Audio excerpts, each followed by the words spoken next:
Assalamualaikum warahmatullahi wabarakatuh. Bismillahirrahmanirrahim. Asyhadu an la ilaha illallah wa asyhadu anna Muhammadur Rasulullah. Allahumma shalli ala sayyidina Muhammad wa ala ali sayyidina Muhammad. Rabbi shrah li sadri wa yassir li amri wahlul 'uqdatam min lisani yafqahu qawli. Amin. A'udzu billahi minasy syaithanir rajim. Bismillahirrahmanirrahim. Qul innama ana basharun mithlukum yuha ilayya annama ilahukum ilahun wahid. Faman kana yarju liqa'a rabbih falya'mal 'amalan shalihan ولا يشرك بعبادة ربه أحدا. Katakan Muhammad kepada seluruh manusia, sesungguhnya aku ini hanya seorang manusia seperti kamu yang telah menerima wahyu. Sesungguhnya Tuhan kamu adalah Tuhan yang Maha Esa. Maka barang siapa mengharap pertemuan dengan Tuhannya, maka hendaklah ia melakukan kebajikan dan janganlah dia mensekutukan dengan sesuatu apapun dalam beribadah kepada Tuhannya. Al-Kahfi ayat 110. Bismillahirrahmanirrahim. Taat dan maksiat, iman dan ingkar. Pada ayat ini sudah ditegaskan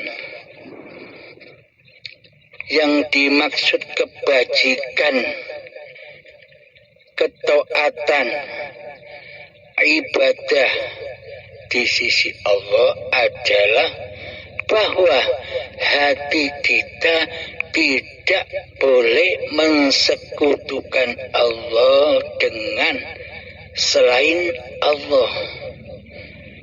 Itulah kebajikan di sisi Allah. Sedangkan keingkaran, kekufuran, kesyirikan, kemusyrikan di sisi Allah adalah ketika di dalam hati kita mengingkari Allah. Beribadah secara lahiriah, sholat, puasa, zakat, haji, dan sebagainya. Akan tetapi di dalam hati kita ingkar kepada Allah. Ingkar kepada Allah maksudnya yang ada di hati ini, yang wujud di hati ini selain Allah. Selama ini kita mewujudkan diri manusia kita sendiri. Selama ini hawa nafsu kita ini sebagai raja di rajanya hati. Sehingga Allah kita gaibkan selama ini. Bagaimana mungkin kita bisa beribadah sedangkan yang kita sembah gaib, tiada. Maka hawa nafsu merajai, menguasai seluruh ibadah badania itu. Akhirnya terbakarlah seluruh ibadah itu. Itulah yang dikatakan, yang dinamakan ingkar hati kepada Allah. maka wujudkanlah Allah di dalam hatimu. Sirnahkanlah kewujudan diri manusiamu. Sirnahkanlah kewujudan diri hawa nafsumu. Sehingga wujudlah Tuhanmu. Ketika Allah sudah wujud di hatimu, maka engkau akan bisa menyaksikan Allah sebagai Tuhanmu dan sebagai pencipta diri badanmu serta pencipta seluruh af'al yang terjadi di dalam badan-badanmu. Itulah yang disebut iman, Islam, ketaatan dan ibadah kepada Allah. Apa sih yang dikatakan ibadah kepada Allah itu? Ketika hati kita sudah mempersembahkan lagi singgasana, kerajaan singgasana hati ini kepada yang berhak, yakni Allah lah sebagai pencipta dan penguasa zahir batin ini. Bukan manusia kita yang selama ini kita merajai, merasa memiliki hidup dan badan ini, sehingga Allah gaib akan kita. Bagaimana mungkin kita bisa nyembah yang tidak ada? Sedangkan syarat menyembah harus ada Allah, harus ada hamba. Akan tetapi selama ini ketika kita sholat contohnya, apakah kita sudah bertemu dengan Allah? Apakah Allah sudah wujud ya bagi kita untuk kita persembahkan lagi apa-apa yang bukan milik kita? Selama ini kan Allahnya gaib. Ketika kita sholat, maka hawa nafsu menguasai sholat kita, membakar sholat kita, sehingga banyak hal-hal selain Allah yang masuk di dalam hati kita. Contoh dunia, seluruh urusan dunia masuk mengotori hati. Bagaimana hati bisa suci, sedangkan yang ada di dalam hati adalah berhala-berhala dunia.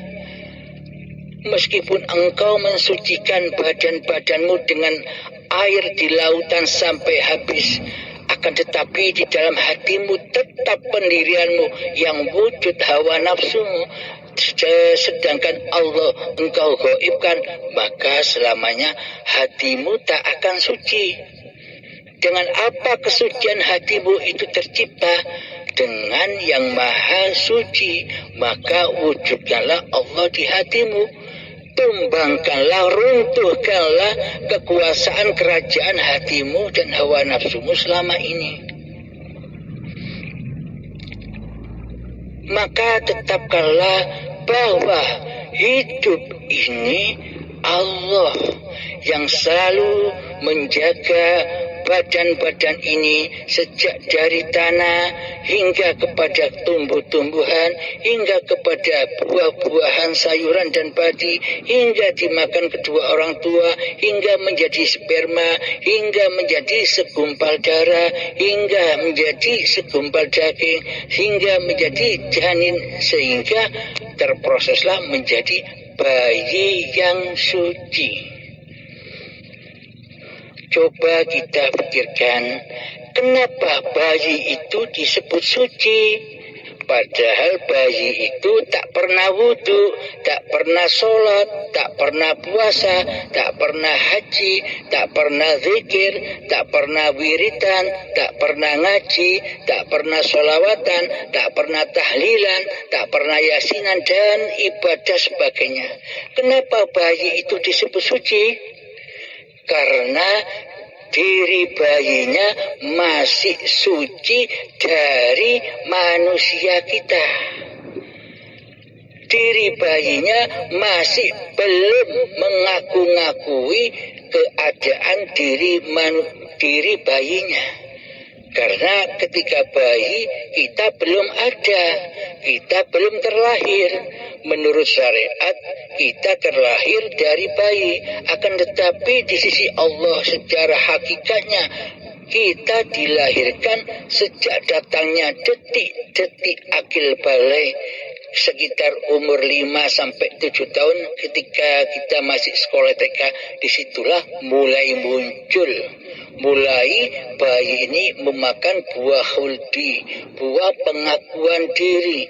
Bayi mulai sadar, oh ini hidupku, oh ini badanku, oh ini mainanku, oh ini orang tuaku, oh iniku dan seluruhnya hingga setua ini.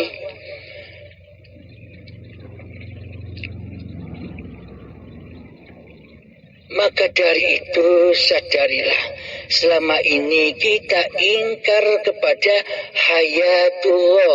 Kita selalu hanya memandang badan-badan kita yang berkuasa atas segala bentuk tingkah lakunya badan. Kita selama ini buta akan hidup, bahwa hiduplah yang menguasai badan-badan ini. Tanpa adanya hidup maka tak akan ada badan. Tanpa adanya hidup maka badan ini tak akan disuapi makanan dan minuman. Tanpa adanya hidup maka badan ini tak akan bisa mencipta apa saja, mencipta segala sesuatu, mencipta kue, mencipta jalannya badan, mencipta larinya badan, mencipta pandangannya matanya badan, mencipta pendengaran telinganya badan, dan sebagainya. Tanpa adanya hidup sang pencipta, maka badan-badan ini tak akan bisa menyaksikan ayat-ayat Allah yang sudah diciptakan oleh Allah. Dengan adanya hidup, maka manusia bisa menyaksikan Allah lewat ayat-ayatnya. Contoh kita ketika melihat pepohonan, contoh kita ketika melihat gunung, contoh kita ketika melihat sungai, laut, dan sebagainya. Mata kita tertuju kepada gunung dan apa yang kita pandang, akan tetapi mata hati kita tetap bersandar memandang kepada hiduplah yang menciptakan apa-apa yang mata pandang, apa-apa yang telinga dengar, apa-apa yang hati rasakan. Baik suka dan duka, hiduplah penciptanya. Tanpa adanya hidup maka tak akan tercipta ayat-ayat yang kita pandang. Dengan adanya hidup, dengan adanya Allah, maka terciptalah kue-kue itu untuk disuapkan kepada badan-badan kita ini. Dengan hayatullah maka terciptalah minuman-minuman kemasan untuk diminumkan kepada badan ini. Bukan Allah yang makan, bukan Allah yang minum, akan tetapi Allah mencukupi segala kebutuhan apa yang diciptakannya selama ini. Maka pandanglah hidup selalu, jangan memandang badan. Jika hati kita memandang badan-badan inilah sebagai pencipta penglihatan, bila kita meyakini badan-badan inilah yang mencipta pendengaran selama ini, maka itulah keingkaran, itulah kekufuran, itulah kesyirikan di sisi Allah. Karena hati kita selama ini mensekutukan Allah dengan diri kita, mensekutukan hidup dengan badan kita, padahal yang berkuasa adalah hidup. Lalu kenapa kita selama ini hanya memandang yang mati, yakni badan kita ini mati? Kita merasa badan ini hidup, kita luput lalai memandang hidup. Maka pandanglah selalu hidup. Ketika kaki berjalan, ketika kaki melangkah, pandangilah, masuklah ke dalam.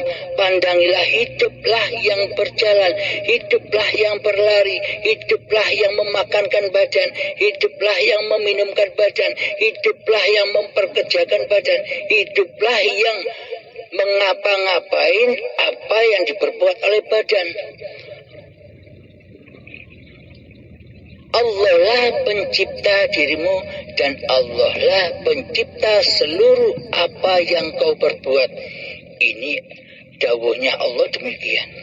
Maka yakinilah, tetapkanlah di dalam hati bahwa hidup ini Allah.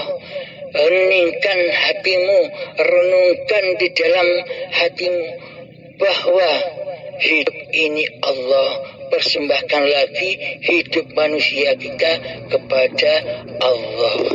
Itulah makna menyembah, itulah makna sholat, itulah makna ibadah, dan itulah amal soleh, yakni yang beramal adalah af'alullah sendiri, af'alnya hidup. Jika kita sudah menetapkan, sudah bisa memandang bahwa hiduplah yang berkuasa atas badan-badan ini, maka itulah yang dikatakan iman dan Islam di sisi Allah. Akan tetapi bila kita hanya selalu memandang badan-badan ini yang berbuat, maka itulah kedustaan, itulah keingkaran, itulah kesyirikan di sisi Allah. Semoga saya dan kita semua selalu dibimbing oleh Allah, selalu dirahmati oleh Allah Subhanahu wa ta'ala. Assalamualaikum warahmatullahi wabarakatuh.